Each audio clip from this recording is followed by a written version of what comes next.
Hari ini kita akan belajar kembali kebenaran firman Tuhan. Bapak Ibu, kita akan melihat ada dua tokoh orang yang hebat dalam Alkitab, tapi memiliki kelemahan yang parah. Tidak menjadi seorang pria yang sejati menurut saya. Dan ini pasti menyakitkan buat istrinya. Tetapi Tuhan itu baik. Tuhan itu baik. Ternyata Abraham dan Ishak mempunyai kelakuan yang mirip.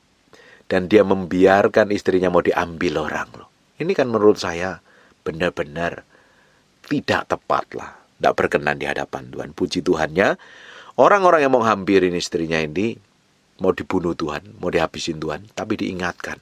Dan untungnya belum sampai ditidurin dan dibalikin. Dan saya percaya Tuhan itu menghormatin pernikahan loh. Tuhan menghormatin pernikahan. Sekalipun Firaun mengambil istrinya, dia gak ngerti, tapi dia balikin lagi. Si Ahimelek juga mengambil istrinya, juga dibalikin. Puji Tuhannya mereka adalah orang-orang yang dengar suara Tuhan. Kalau tetap diambil istrinya, dia akan terima murka Tuhan. Bapak Ibu, kita mau belajar banyak hal dalam kejadian ini. Bagi para suami yang engkau suka berzina ngambil istri orang, engkau hidup tidak benar di hadapan Tuhan, hari ini bertobat dan balik sama Tuhan. Seks yang kamu lakukan dengan banyak perempuan tidak akan pernah memuaskanmu. Saya belajar dari kejadian apa yang saya alami. Setelah saya mengalami sakit, tetap istri yang peduli. Orang lain tidak bakalan peduli. Ya ada peduli. Tapi pasangan hidupmu yang kamu nikahi, yang hidup bareng dia yang paling peduli ngurusin hidupmu. Hari ini hargain, hormatin, cintai, kasih. Jangan hidup sembarangan, jangan hidup sembrono. Hidup dengan hormat dengan pasanganmu. Jangan sampai orang-orang yang hidupnya berzina tidak mau bertobat dan balik sama Tuhan.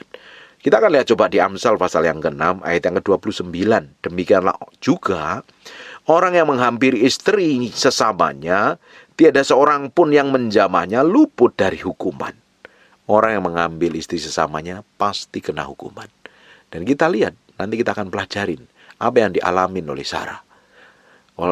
Karena sikapnya Abraham dan sikapnya Ishak, istrinya mau diambil orang.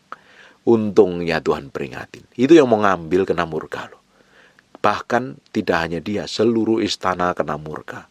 Karena dia mau ngambil istrinya si orang lain. Makanya hati-hati hari ini. Bagi yang suka berzina, hidup ngawur, hidup serampangan, hidup dalam perselingkuhan, engkau hanya menumpuk murka. Hidupmu akan menunggu murka Tuhan. Cepat atau lambat engkau akan menunggu murka Tuhan. Sebab siapa yang menghampiri istri sesamanya, tiada seorang pun yang menjamahnya luput dari hukuman. Pasti kena hukuman. Karena pernikahan dihormatin Tuhan. Pernikahan itu kudus, pernikahan itu benar-benar disahkan oleh Tuhan. Bahkan kita lihat ya, ketika pernikahan di Kana itu, anggurnya habis, Tuhan pun turun tangan. Padahal Tuhan belum waktunya, tapi Tuhan lakukan. Artinya pernikahan itu sesuatu yang suci yang harus dihormatin dan dihargain. Bagi laki-laki yang suka berzina, bagi laki yang suka pergi ke pelacuran, suka simpen perempuan, atau perempuan yang suka simpen bertobat hari ini. Engkau yang sudah suka selingkuh, tidur dengan istri orang, bertobat, balik sama Tuhan. Kalau tidak, engkau akan kena murka Tuhan. Cepat atau lambat, murka itu akan datang. Dan bagi laki-laki, engkau harus beri contoh yang baik kepada anak-anakmu dengan sikap, tindakan, dan perbuatanmu. Hari ini kita akan belajar kembali. Kita akan mengkoreksi hati kita ini dengan firman Tuhan. Semakin kita belajar firman, semakin hidup kita tentunya harus diubahkan menjadi serupa segambar dengan Tuhan. Amin. Bapak Ibu, kita akan belajar tentang kesalahan para pria hebat, kesalahan para laki-laki hebat. Kadang memang banyak hal yang harus dirubah. Kita sebagai laki-laki ini, saya orang yang mewakili laki-laki, harus banyak belajar, harus lebih banyak ngerti kehendak Tuhan. Kalau laki-laki ini nggak bisa menjadi contoh yang baik, kalau kita sebagai bapak nggak bisa contoh yang baik buat anak-anak kita, ujungnya anak-anak kita akan niru kelakuan kita. Karena guru yang dicontoh oleh anak-anak kita adalah kehidupan kita sehari-hari. Kita ngidupin seperti apa, kita melakukan seperti apa, itulah yang akan dicontoh, itulah yang akan diperbuat. Kalau setiap hari kehidupanmu isinya berantem, gegeran, makian, kata-kata kasar, nanti anakmu juga tidak akan jauh beda dengan sikap, dengan tindakanmu. Kalau engkau mencontohkan setiap hari kehidupan yang harmonis, hidup yang takut akan Tuhan, mulut yang memperkatakan kebenaran, sopan santun, tata krama, dan etika, engkau akan memberikan warisan kepada anakmu contoh yang baik. Saya selidikin banyak hal, bahkan ada survei yang membuktikan bahwa orang-orang yang jahat kelakuannya, orang yang busuk, bahkan orang melakukan kejahatan yang ngeri di dunia ini, atau orang yang kelakuannya aneh-aneh itu karena satu, biasanya nggak dapat figur bapak, nggak bisa melihat kelakuan bapaknya seperti apa, kurang kasih sayang dari bapaknya, kurang dekat dengan orang tuanya, akhirnya memiliki sikap yang buruk. Ini penting sekali. Makanya orang tua harus memberi contoh yang baik buat anak-anaknya. Tindakanmu, sikapmu, kata-katamu, perbuatanmu itu dilihat oleh anak-anakmu. Belajar memberi tauladan yang baik, memberi contoh yang baik, kelakuan yang baik di rumah. Karena anak-anak selalu melihat. Sekarang kita akan melihat beberapa contoh laki-laki, orang-orang hebat ini sebenarnya orang yang dipakai Tuhan luar biasa, tapi punya kelemahan yang menurut saya parah. Dan ini kita harus belajar dari sini. Jangan sampai kita menjadi orang yang ngikutin dengan kelemahan ini. Coba kita akan lihat di Kejadian pasal yang ke-20. Mulai ayat yang pertama. Lalu Abraham berangkat dari situ ke tanah Negeb, dan ia menetap antara Kades dan Syur. Ia tinggal di Gerar sebagai orang asing. Karena Abraham telah mengatakan tentang Sarah istrinya, dia saudaraku, maka Abimelek Raja Gerar menyuruh mengambil Sarah. Ini kan menurut saya kan tidak tepat. Wong istri dianggap adiknya. Ini kalau jadi istrinya pasti kesel loh, pasti jengkel loh. Kok nggak ada tanggung jawab dan lain sebagainya. Tetapi pada waktu malam Allah datang kepada Abimelek dalam suatu mimpi, serta berfirman kepadanya, engkau harus mati oleh karena perempuan yang telah kau ambil itu, sebab ia sudah bersuami. Diakuin adik, ternyata dia adalah istrinya Abraham. Dan mau diambil oleh Abimelek. Dan waktu malam Tuhan ngomong lewat mimpi, kamu harus mati. Kan ngeri itu. Bayangin, mau ngambil istrinya orang. Sebenarnya Abimelek ini tidak salah, karena Abraham ngaku dia adiknya, tetapi tetap kan posisinya dia istri di hadapan Tuhan. Dan ternyata kalau engkau tetap mau ngambil istri orang yang sudah bersuami, engkau akan mati. Di ayat yang keempat, adapun Abimelek belum menghampiri Sarah, untungnya belum ditidurin. Berkatalah ia, Tuhan, apakah engkau membunuh bangsa yang tidak bersalah? Bukankah orang itu sendiri mengatakan kepadaku, dia saudaraku, dan perempuan itu sendiri telah mengatakan, ia saudaraku. Jadi hal ini kulakukan dengan tulus hati, dengan tangan yang suci. Abimelek ini sebenarnya tidak salah loh Abimelek ini. Karena dia nggak ngerti. Dia tulus hatinya, suci hatinya, tetapi di hadapan Tuhan itu tidak benar. Kalau salah ya tetap salah di hadapan Tuhan. Lalu berfirmanlah Allah kepadanya dalam mimpi, aku tahu juga bahwa engkau telah melakukan hal itu dengan hati yang tulus. Maka aku pun telah mencegah engkau untuk berbuat dosa terhadap aku. Sebab itu aku tidak membiarkan engkau menjamah dia. Bapak Ibu, ternyata menjamah istri orang itu urusannya ruwet loh. Urusannya rumit, berdosa di hadapan Tuhan, jahat di hadapan Tuhan. Bahkan yang mau menjamahnya mau dihabisin oleh Tuhan. Ayat yang ke-8, keesokan harinya pagi-pagi Abimelek memanggil semua hambanya dan memberitahukan seluruh peristiwa itu kepada mereka. Lalu sangat takutlah orang itu. Kemudian Abimelek memanggil Abraham dan berkata kepadanya, perbuatan apakah yang kau lakukan ini terhadap kami? Dan kesalahan apakah yang kau lakukan terhadap engkau? Sehingga engkau mendatangkan dosa besar atas diriku dan kerajaanku. Engkau telah berbuat hal yang tidak patut kepadaku. Lagi kata Abimelek kepada Abraham, apa maksudmu maka engkau melakukan hal ini? Lalu Abraham berkata, aku berpikir takut akan Allah tidak ada di tempat ini. Tentulah aku akan dibunuh karena istriku. Ini kan menurut saya kan orang nggak tanggung jawab. Ini kelemahan loh. Ini kalau jadi istrinya bisa saja loh. Dia manfaatin istrinya untuk keselamatan dirinya. Ini menurut saya ini kelemahannya Abraham. Dan gak boleh dicontoh. Dia berlindung, ngakuin istri sebagai adik supaya dia gak dibunuh untuk nyelamatin diri sendiri. Ini kan model laki-laki gak tanggung jawab seperti ini. Lagi pula ia benar-benar saudaraku, anak ayahku, hanya bukan anak ibuku. Tetapi kemudian ia menjadi istriku, masih bela diri.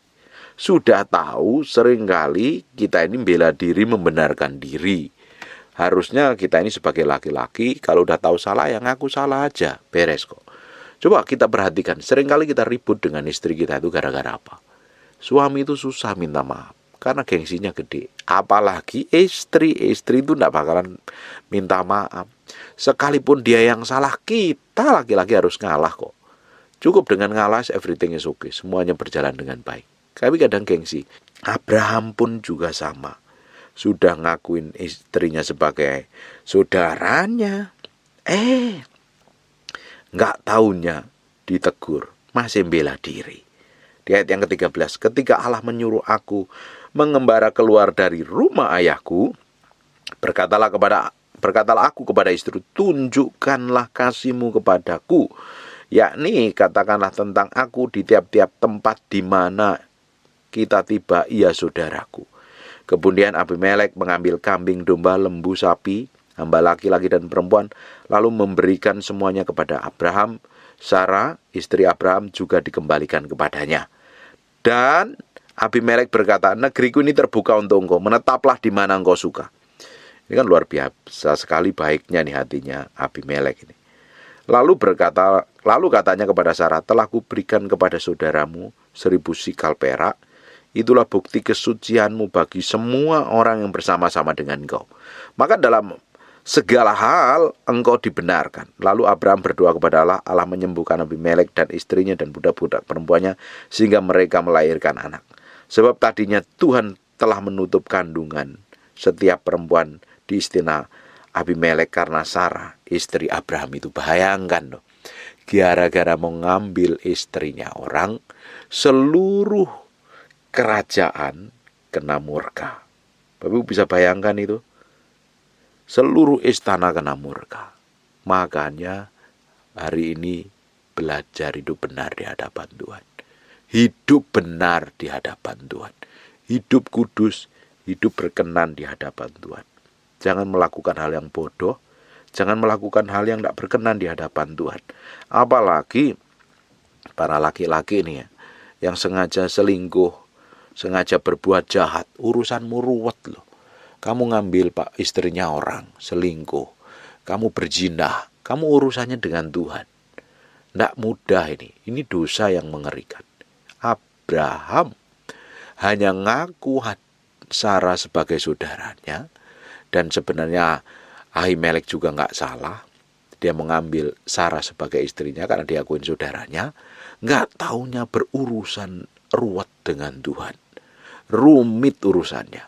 Ternyata sampai mau dimurkain Tuhan, mau dibunuh Tuhan. Ini dosa perzinahan kan dosa yang kita nggak boleh sembarangan dan sembrono. Para laki-laki hidung belang yang suka berzina, engkau mesti bertobat. Cintai istrimu, kasihin istrimu. Harusnya istrimu yang menjadi kepuasanmu, bukan perempuan lain. Ketika kita ini sebagai laki-laki memilih untuk hidup benar, memilih untuk komitmen menikah, ya kita jadikan istri kita ini istri yang satu-satunya, yang kudus, yang suci, yang kita cintai. Mau bentuknya model kayak apapun, dulu langsing dan sekarang bentuknya nggak jelas, tetap dicintai, tetap dimiliki. Bawel cerewetnya tetap kita cintai kok. Jangan malah lari dengan perempuan lain. Apalagi engkau berzina dengan istri orang, ruwet urusanmu, sangat ruwet. Kita belajar dari apa yang dialami oleh Abraham ini. Ini kan nggak benar nih. Ya, kita mesti belajar hidup benar di hadapan Tuhan. Sekarang kita akan lihat di Kejadian pasal yang ke-26. Apa yang terjadi di sini? Maka timbullah kelaparan di negeri itu.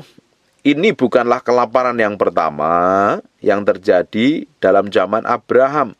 Sebab Ishak pergi ke Gerar kepada Abimelek, raja orang Filistin. Lalu Tuhan menampakkan diri kepadanya serta berfirman, jangan pergi ke Mesir, diamlah di negeri yang kukatakan kepadamu. Tinggallah di negeri sebagai orang asing, maka aku akan menyertai engkau dan memberkati engkau.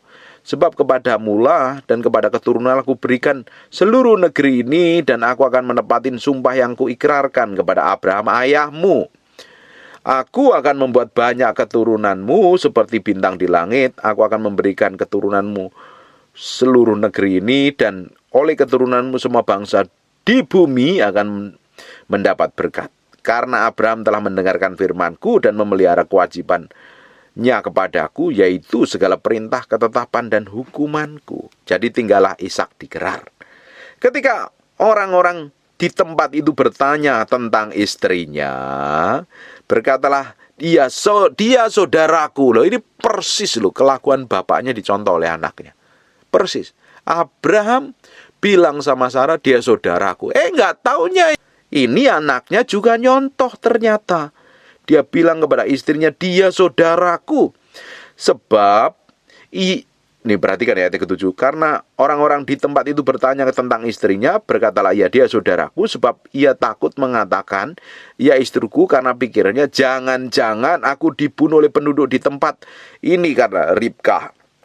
Sebab elok parasnya. Persis kan alasannya, seperti yang dialami oleh Abraham, bapaknya. Dia bilang, oh istrinya cantik sekali, nanti takut Abrahamnya dibunuh dan istrinya diambil. Anaknya niru ternyata. Setelah berapa lama ia ada di sana, pada suatu kali menjenguklah Abimelek, raja orang Filistin itu dari jendela. Maka dilihatnya Ishak sedang bercumbu-cumbuan dengan Ribka istrinya. Lalu Abimelek memanggil Ishak dan berkata, sesungguhnya dia istrimu, masakan engkau berkata dia saudaraku? Jawab Ishak kepadanya, karena pikirannya si Ishak, jangan-jangan aku mati karena dia. Tetapi Abimelek berkata, apakah juga yang kau perbuat ini terhadap kami? Mudah sekali terjadi salah seorang dari bangsa itu tidur dengan istrimu, sehingga dengan demikian engkau mendatangkan kesalahan atas kami.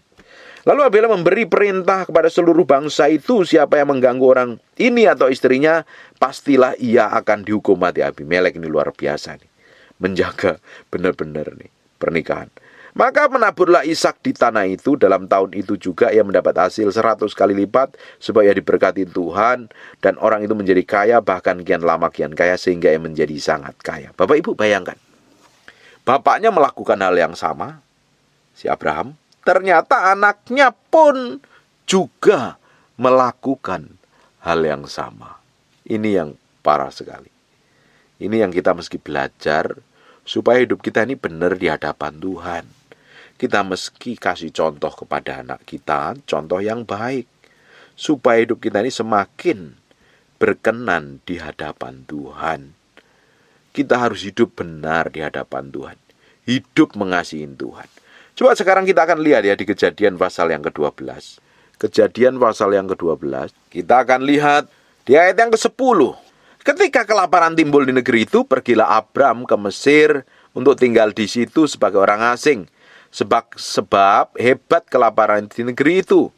Pada waktu itu ia akan masuk ke Mesir. Berkatalah ia kepada Sarah istrinya, memang aku tahu bahwa engkau seorang perempuan yang cantik parasnya. Apabila orang Mesir melihat engkau, mereka akan berkata, itu istrinya. Jadi mereka akan membunuh aku dan membiarkan engkau hidup. Sekarang kita akan lihat di ayat yang ke-13. Katakanlah bahwa engkau adikku, supaya aku diperlakukan mereka dengan baik karena engkau. Dan aku dibiarkan hidup oleh sebab engkau. Sebab Abraham masuk ke Mesir, orang Mesir itu melihat bahwa perempuan itu sangat cantik. Dan ketika pegawai-pegawai Firaun melihat Sarai, mereka memuji-mujinya di hadapan Firaun, sehingga perempuan itu dibawa ke istananya. Firaun menyambut Abram dengan baik-baik, karena ini masih Abram, belum Abraham. Karena ia mengingini perempuan itu, dan Abram mendapat kambing, domba, lembu, sapi, keledai jantan, budak laki-laki dan perempuan, keledai betina dan unta. Tetapi Tuhan menimpahkan tulah yang hebat kepada Firaun, demikian juga kepada seisi istananya karena Sarai istri Abram itu. Lalu Firaun memanggil Abram serta berkata, apakah yang kau perbuat ini terhadapku? Mengapa tidak kau beritakan bahwa ia istrimu? Mengapa engkau katakan dia adikku sehingga aku mengambilnya menjadi istriku? Sekarang inilah istrimu, ambillah dan pergilah. Lalu Firaun memerintahkan beberapa orang untuk mengantarkan Abram pergi bersama-sama dengan istrinya dan segala kepunyaannya. 2 kejadian Abram lakukan. Tadi Abraham melakukan, dan ternyata istrinya Abraham mau diambil Ahimelek, dan Tuhan mau membunuh Ahimelek.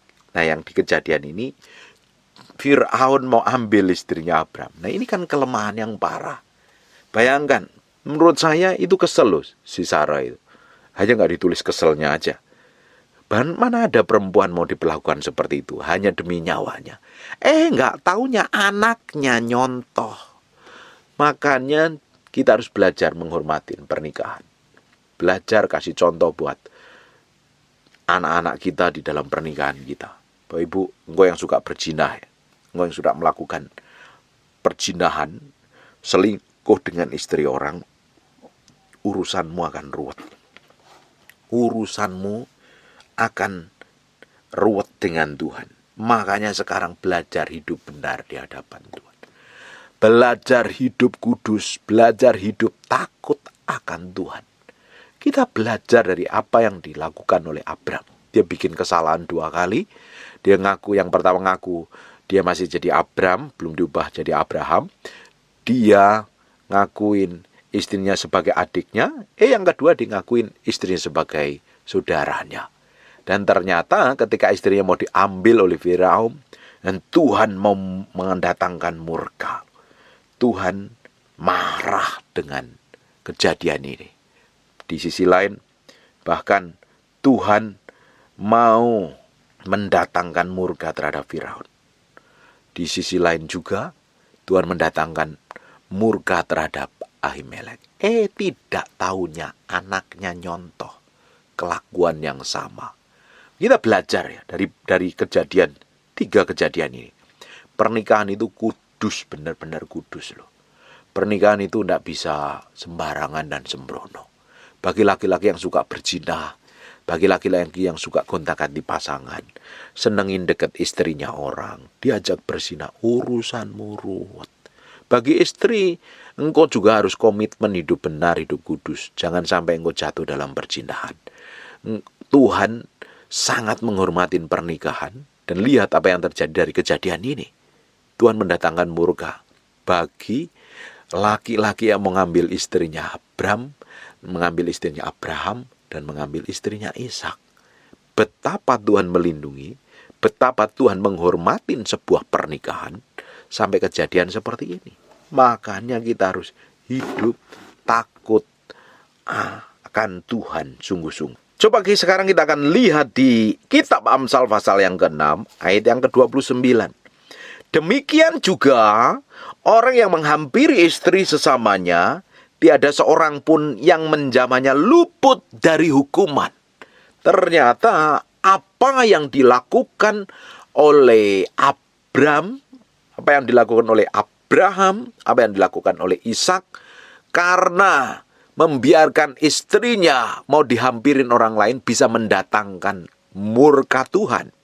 Dan kitab Amsal katakan demikian juga orang yang menghampiri istri sesamanya, selingkuh, diselingkuhin, diajak tidur, diajak berzina, tiada seorang pun yang menjamanya luput dari hukuman. Akan kena hukuman, cepat atau lambat. Bagi laki-laki hidung belang, sadar diri bertobat, balik sama Tuhan. Jangan hidup ngawur, hormatin pernikahanmu, hormatin istrimu. Kita belajar dari apa yang dilakukan oleh Abram, apa yang dilakukan oleh Ishak. Dia kurang menghormati istrinya loh. Dia nggak menempatkan istri sebagai satu-satunya yang di dalam hidupnya. Makanya dianggap saudaranya, dianggap adiknya. Sehingga orang lain mau ambil, itu kan menurut saya kurang bertanggung jawab. Kita belajar dari kesalahan orang-orang hebat ini loh. Ini adalah bapak segala bangsa. Dan Ishak ini adalah orang yang luar biasa, tapi punya kelemahan. Kita belajar dari kelemahan ini. Jangan kita tiru, jangan kita contoh. Kita belajar tanggung jawab dengan seluruh keluarga kita. Kita belajar tanggung jawab memberi contoh teladan kepada anak-anak kita. Kita belajar benar-benar mencintai, mengasihi pasangan hidup kita. Jangan kita biarkan, kita nggak hormatin. Ini kan perlakuan yang nggak hormat terhadap istrinya. Hanya untuk menyelamatkan dirinya supaya nggak bunuh, diakuin istrinya sebagai adiknya. Bayangin Bapak Ibu, kalau kau mengakuin istrimu sebagai adikmu atau istrimu sebagai saudaramu, istrimu pasti kesel, istrimu pasti marah, karena nggak menghormatin. Kita belajar dari kejadian ini para suami, kita harus hidup kudus, hidup benar, hidup komitmen dengan Tuhan. Nggak mau lagi hidup ngawur, nggak mau lagi hidup ngaco, nggak mau lagi hidup berzina. Karena ketika engkau mengambil istri orang lain, engkau akan terima hukumannya. Hari ini kelihatannya baik-baik, engkau belum terima hukumannya. Tapi cepat atau lambat, engkau akan terima hukuman dari Tuhan. Cepat atau lambat. Karena upah dosa adalah maut. Bagi yang suka berzina, suka selingkuh, punya istri simpenan, punya istri yang lain, hati-hati. Atau disimpan orang, hati-hati.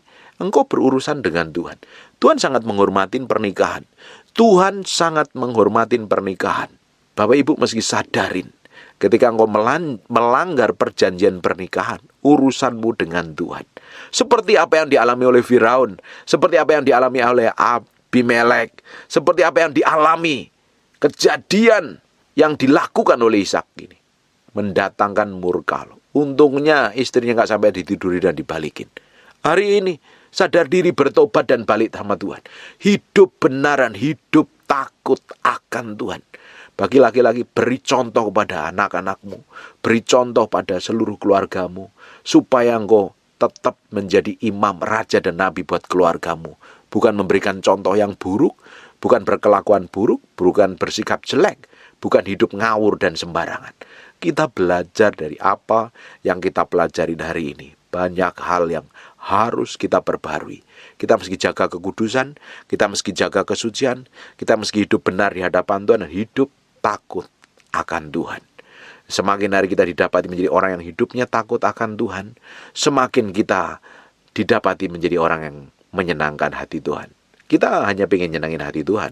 Apakah kekristenan kita hanya jalani kekristenan secara agamawi? Buat apa?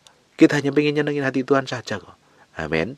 Saya berdoa kita belajar banyak dari kejadian ini. Bagi orang yang tukang selingkuh, berzina, bertobatlah. Tidak akan pernah puas. Kau tidur dengan banyak perempuan, tidak akan pernah memuaskanmu. Engkau berzina, punya simpanan juga tidak akan pernah memuaskanmu. Di dalam hatimu ada perasaan berdosa. Ada perasaan yang tidak benar. Ada hal yang tidak berkenan di hadapan Tuhan. Tobat dan balik sama Tuhan. Cari Tuhan sungguh-sungguh. Hidup takut akan Tuhan. Cintai Tuhan dan kasihi Tuhan lebih dari apapun. Amin. Ya, saya berdoa Tuhan bicara banyak hal dalam hidupmu dan Tuhan berkarya secara ajaib. Sekarang tutup matamu dan tutup Alkitabmu, kita berdoa. Bapa, terima kasih buat firman-Mu. Kami kembalikan untuk hormat kemuliaan-Mu. Terima kasih Tuhan, bahwa kami hidup benar dan hidup takut akan Tuhan. Semakin hari semakin didapatin berkenan di hadapan-Mu. Kami menyerahkan hidup kami. Pimpin Roh Kudus. Kami materaikan firman ini dengan darah anak domba. Firman ini nempel dalam hati kami. Berhari-hari, berminggu-minggu, berbulan-bulan. Firman ini jadi kehidupan. Kamu berdoa biar kasih karunia Tuhan, anugerah Tuhan berkelimpahan. Terima kasih ya Tuhan. Kamu berdoa untuk setiap orang yang rajin mendengarkan firman yang kamu sampaikan. Tuhan berkati, Tuhan berkati, Tuhan berkati, Tuhan berkati. Kamu berdoa bagi orang yang sakit dan mengalami kelemahan tubuh oleh bilur Yesus, oleh darah Yesus. Jadilah engkau tahir, jadilah engkau sehat, jadilah engkau sembuh. Jadi seperti aku doakan dan katakan, dalam nama Yesus. Haleluya. Amin. And God bless you. Terima kasih Tuhan, terima kasih, terima kasih. We thank you, we praise you, we adore. Terima kasih buat siang hari ini. Kami mau dedikasikan hidup kami siang hari untuk menyembah-Mu, untuk datang di hadirat-Mu. Kami berikan korban yang terbaik dalam nama Yesus. Haleluya. Amin, amin. Tetap berdiri, pegang HP-nya dulu, di silent. Saya nggak mau dengar suara HP hari ini. Pastikan HP-mu di silent.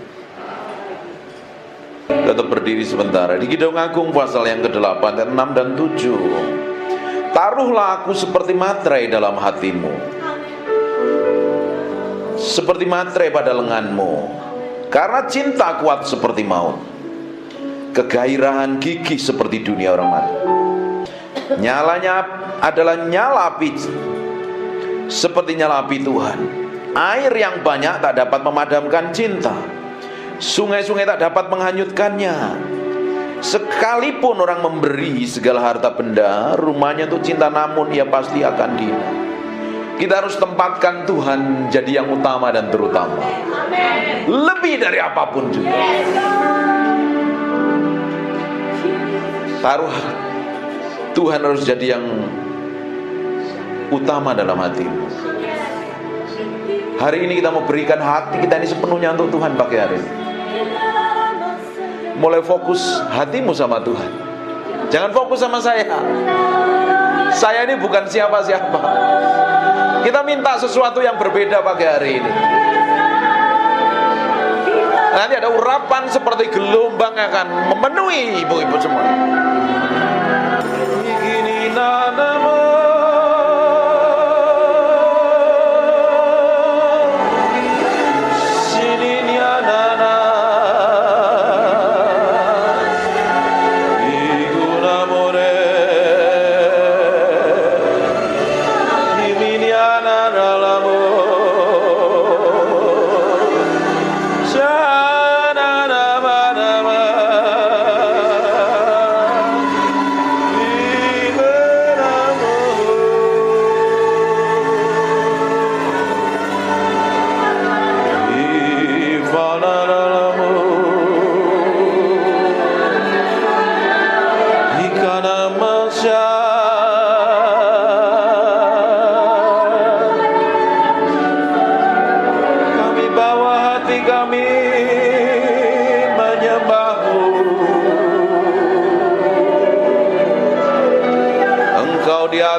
tanganmu dua-dua.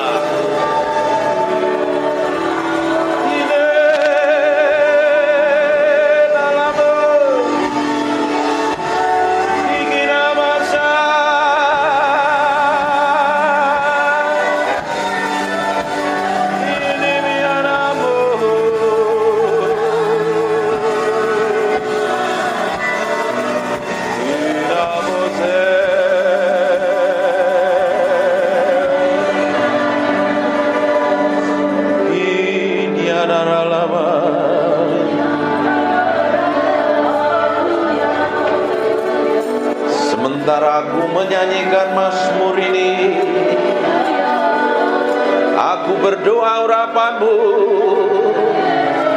turun seperti gelombang mengalir,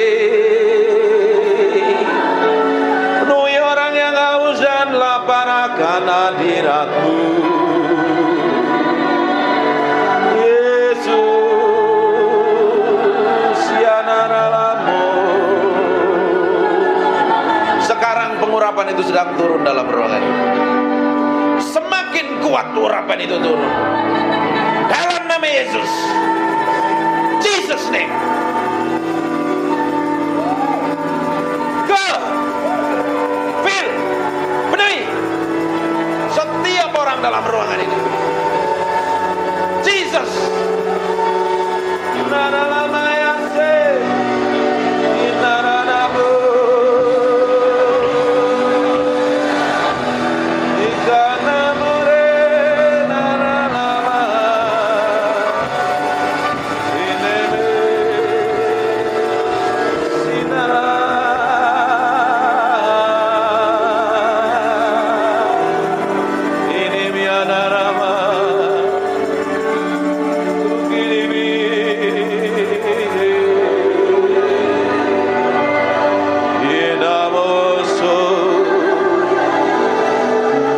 Nikmati Tuhan, nikmati hadirat-Nya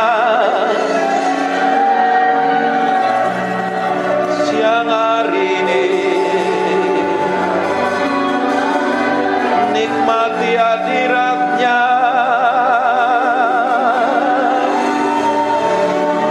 nikmati hadirat-Nya, memuaskan hatimu, memuaskan hatimu, memuaskan hatimu.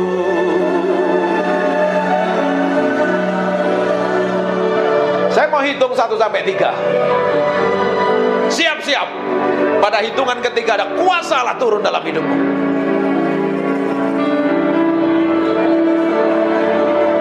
Nikmati hadirat-Nya. Siap-siap saja kuasanya turun menjamahmu. 1.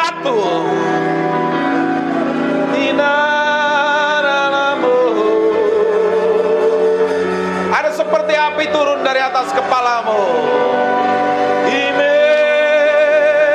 Imenanalamu. 2. Sekarang terima itu. Jesus. Take Jesus name. Go.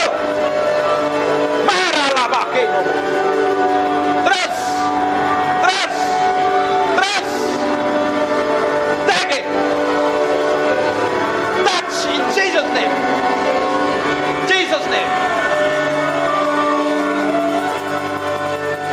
Gelombang itu semakin kuat. Now.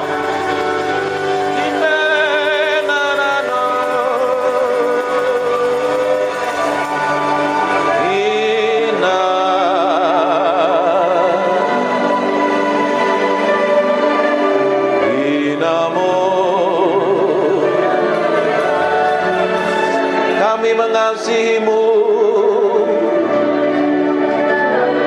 kami mencintai-Mu.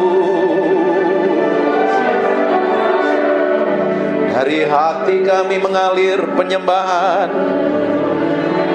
dari hati kami mengalir Mazmur. Jesus, Jesus.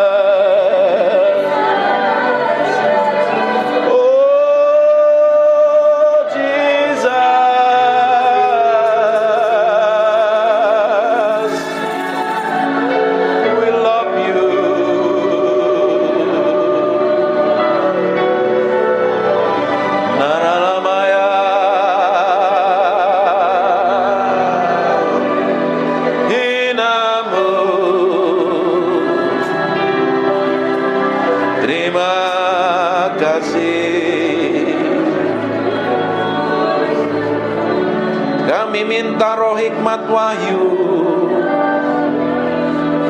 turun di atas kami.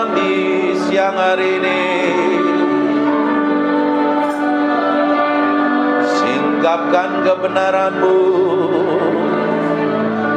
singkapkan Tuhan.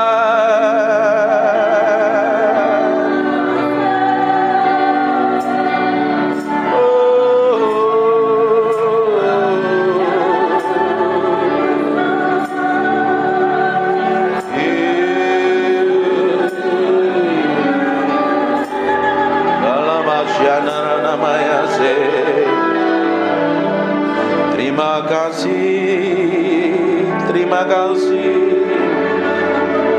terima kasih, Jesus. We thank you, we praise you, we adore. Terima kasih. We thank you.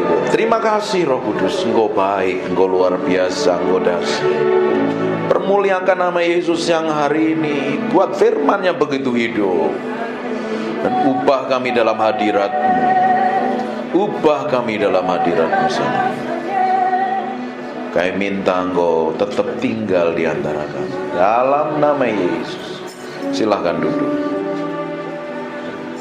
Menyembah Tuhan artinya memberi hidup sama Tuhan. Bukan mulutnya yang ngomong, tapi hatimu yang diberikan sama Tuhan. Ketika hatimu diberikan sama Tuhan, dan Tuhan dapatin kelakuan, sikap, dan tindakanmu serta perbuatanmu menyenangkan hatinya. Dan ketika kau nyembah Tuhan, Tuhan hadir. Dia akan merubah hidupmu. Saya suka nyembah ini. Kencengin. Saya ngomong sesuatu tapi kayaknya meski berubah. Banyak hal yang saya mau ajarkan tapi Tuhan suruh ngomong yang lain. Penyembahan ternyata bukan hanya sekedar bicara tentang bahasa roh. Bukan sekedar ngomong yang teriak-teriak kenceng-kenceng atau main musik jago. Tapi beri yang di dalam hatimu untuk Tuhan. Lebih dari apapun. Ternyata kalau kita beri hati kita sepenuhnya untuk Tuhan,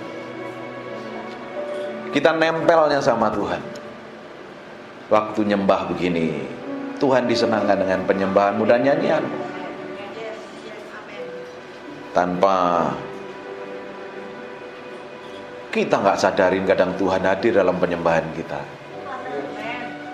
Kalau ketika Tuhan hadir dalam penyembahan kita, kuasanya begitu powerful dan dahsyat. Amin. Ini kan hadiratnya masih tebel kan ya? Iya. Iya. Nah, di belakang rasain hadirat Tuhan masih. Kayaknya Tuhan masih ingin disembah. Tutup matamu aja. Kita nikmatin hadirat.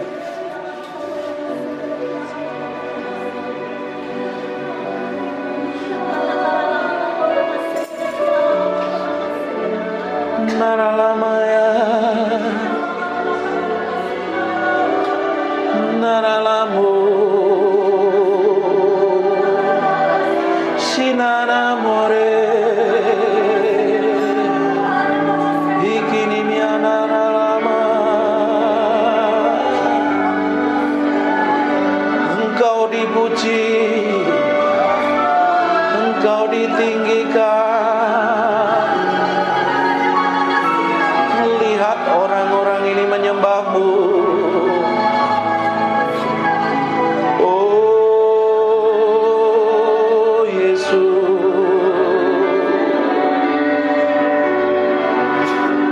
inanalama naramu, inamose naralamandaraba. Mulai bangun keintimanmu dengan Tuhan.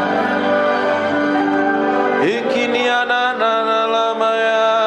Dia hadir dalam ruangan ini. We thank you. I feel. We thank you.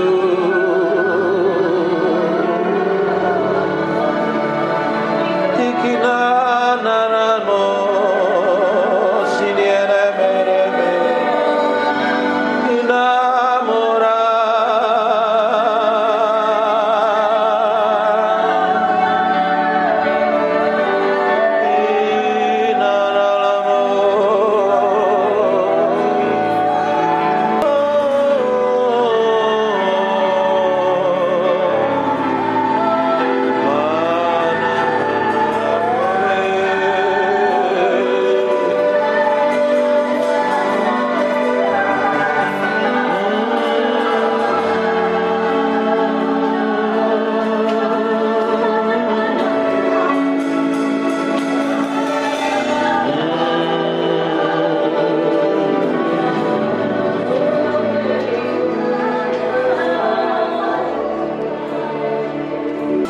silakan duduk. Bapak Ibu, perkara rohani itu paralel dengan perkara jasmani. Kalau kita menang secara rohani, kita akan menang secara jasmani. Kalau kita menjadi manusia rohani, karaktermu pasti berubah. Mulutmu berubah. Tidak mungkin kita rajin nyembah, tidak mungkin kita ngaku cinta Tuhan dan mengasihi Tuhan, tapi kita memiliki karakter daging, buruk, jelek, benceno, jadi batu sandungan. Karena yang kita sembah adalah Tuhan. Karena sebelum kita nyembah, kita harus beresin hati kita dahulu. Ini harus jadi korban dulu. Sebelum pelayanan, hidupmu harus dipersembahkan di atas mezbah Tuhan.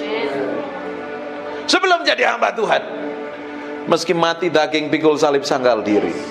Kalau enggak daging, nanti pelayanannya bisa khotbah, bisa nyanyi, bisa nyembah, bisa main musik, bisa jadi apapun juga. Tapi kalau lahirnya dari daging, itu tidak akan berkenan di hadapan Tuhan. Masalahnya yang tahu hati kita itu diri kita sendiri dengan Tuhan. Orang lain tidak tahu.